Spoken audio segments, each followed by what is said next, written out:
ഡയബറ്റിസിൻ്റെ early symptoms ഇതെന്തൊക്കെയാണെന്ന് അറിയാത്തത് കൊണ്ടും പിന്നെ ഉപേക്ഷ വിചാരിക്കുന്നത് കൊണ്ടും എനിക്ക് രോഗം വരില്ല എന്നുള്ളൊരു വിശ്വാസത്തിലാണ് ഈ നാട്ടിലെ ചെറുപ്പക്കാർ പലരും ജീവിക്കുന്നത്. സോ ദാഹക്കൂടുതൽ, മൂത്രം കൂടുതൽ, പോക്ക്, വിശപ്പ് കൂടുതൽ, ശരീരം മെലിച്ചൽ, ചില സ്കിൻ ഡിസീസുകൾ വരുന്നത്, ചില മുറിവുണ്ടായാൽ പഴുക്കാനുള്ള താമസം, മുറിവ് വേഗം ഉണങ്ങുന്നില്ല, മുറിവ് പഴുക്കുന്നു വേഗം ഉണങ്ങുന്നില്ല, അല്ലെങ്കിൽ വേറെ എന്തെങ്കിലും രോഗങ്ങൾക്കായിട്ട് ഹോസ്പിറ്റലിൽ വെച്ച് വയ്ക്കുമ്പോൾ പ്രമേഹം ഉണ്ടെന്ന് അറിയുന്നത്. സോ ഈ ലക്ഷണങ്ങൾ ഉണ്ടെങ്കിൽ എനിക്ക് സ്വയം പ്രമേഹം ഇല്ല എന്ന് ആശ്വസിക്കാനാണ് ചെറുപ്പക്കാർ പൊതുവെ ശ്രമിക്കുക.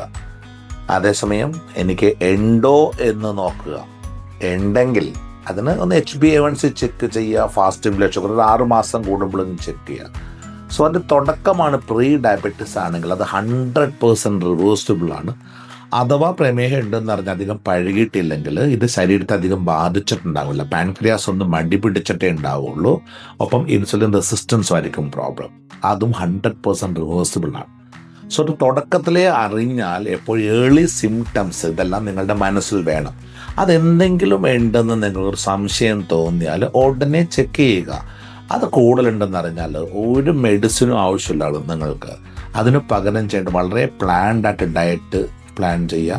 എക്സസൈസ്, മസിൽ സ്പെസിഫിക് എക്സസൈസിൻ്റെ കൂട്ടത്തിൽ കുറച്ച് കാർഡിയാക് എൻഡ്രൻസ് ട്രെയിനിങ് അതെല്ലാം ചെയ്തുകൊണ്ട് ബ്രീത്തിങ്, സ്ട്രെച്ചിങ്ങും ചേർത്ത് വളരെ പെട്ടെന്ന് ശരീരത്തെ ട്യൂൺ ചെയ്യുക. അനാവശ്യമായ ഓവർ വെയിറ്റ് ഉണ്ടെങ്കിൽ ഫാറ്റ് ബേണിങ് തരത്തിൽ എക്സസൈസിൻ്റെ റിജീം പ്ലാൻ ചെയ്യുക, ഡയറ്റ് കൺട്രോളിലേക്ക് കൊണ്ടുവരാം. ഒരു മരുന്നിൻ്റെ ആവശ്യം ഉണ്ടാവില്ല. It's 100% reversible.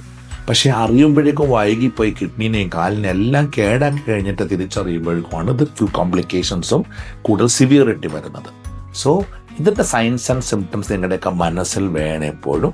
ആൻഡ് എപ്പോഴും ഇതൊന്നും ഇല്ലെങ്കിൽ പോലും ഒരു 6 മാസം കൂടുമ്പോഴെങ്കിലും ചെറുപ്പക്കാർ ഇനി HbA1c, ഫാസ്റ്റിംഗ് ബ്ലഡ് ഷുഗറൊക്കെ നോക്കി എനിക്കൊന്നും ഇല്ല എന്ന് ഉറപ്പാക്കുന്നത് എപ്പോഴും നല്ലതാണ്.